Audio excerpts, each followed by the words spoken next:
আমানত ফেরত দেওয়ার দাবিতে সকাল 11টায় খাতুনগঞ্জে হাজির হন সম্মিলিত 5 ইসলামী ব্যাংকের শতাধিক গ্রাহক।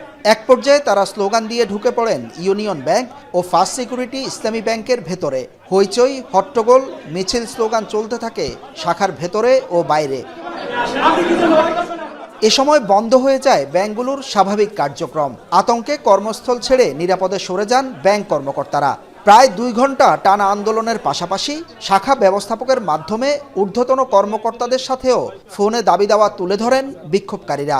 আর আমি কি বিসিডি হেডেক দিয়ে দেবো কি জুলপাই আমি কথা বলি? আচ্ছা ঠিক। এ সময় তারা অভিযোগ করেন সারা দেশে 75 লাখ গ্রাহকের কেউ কেউ কোটি টাকা, কেউ লাখ টাকা জমা করেছেন সম্মিলিত 5 ইসলামী ব্যাংকে, অথচ গত 2 বছর ধরে সে আমানত বা লভ্যাংশ পাচ্ছে না কেউ। কখনো কখনো মাত্র 5-10 হাজার টাকা দেয়া হয় মর্জি মতো।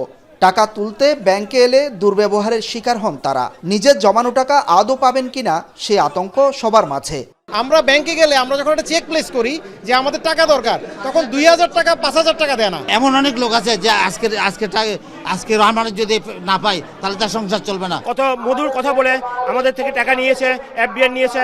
আজ তারা আমাদেরকে দেখলে দিককে মানে ফকিরের ভিক্ষুকের মতো আমাদের তাড়িয়ে দেয়। আন্দোলনকারীদের অভিযোগ, ব্যাংকগুলোতে গত 2 বছর গ্রাহকদের দেয়া লভ্যাংশ এখন মূল টাকা থেকে উল্টো কেটে নেওয়া হচ্ছে, যা অযৌক্তিক। এক পর্যায়ে ফার্স্ট সিকিউরিটি ব্যাংকে তালা মারতে গেলে বাধা দেয় পুলিশ। মাসে মাসে মুনাফা নিছি, খরচ করছি, এখন বলতেছে হেয়ার কাট করে আমার টাকাটা কাটি ফেলবে। কিসের হেয়ার কাট? আমরা কোনো হেয়ার কাট মানি না। আমাদের হেয়ার কাট মানতে হবে না, আমরা মানি না, মানবো না। প্রায় 2 ঘন্টা পর পুলিশ এসে 2 পক্ষের সাথে আলোচনা করে পরিস্থিতি নিয়ন্ত্রণে আনে। ব্যাংকটাতে ভালোভাবে আবার পুনরায় চলে, সেই হিসেবে আমরা কিন্তু আপনাদের সহযোগিতা চাই। আপনারা যথেষ্ট সহযোগিতা করছেন, যথেষ্ট ধৈর্য ধরছেন। এখন লাস্ট মুভমেন্ট, হয়তো 15 দিন বা এই মাসের মধ্যে একটা ভালো কিছু আশা করা যায়, গ্রাহকের জন্য ভালো কিছু একটা হবে ইনশাল্লাহ, আশা করি, আমরা আশা করি। গত অন্তর্বর্তী সরকারের সময় union bank, first security bank, global bank, social ইসলামী ব্যাংক ও এক্সিম ব্যাংককে একীভূত করে বাংলাদেশ ব্যাংক।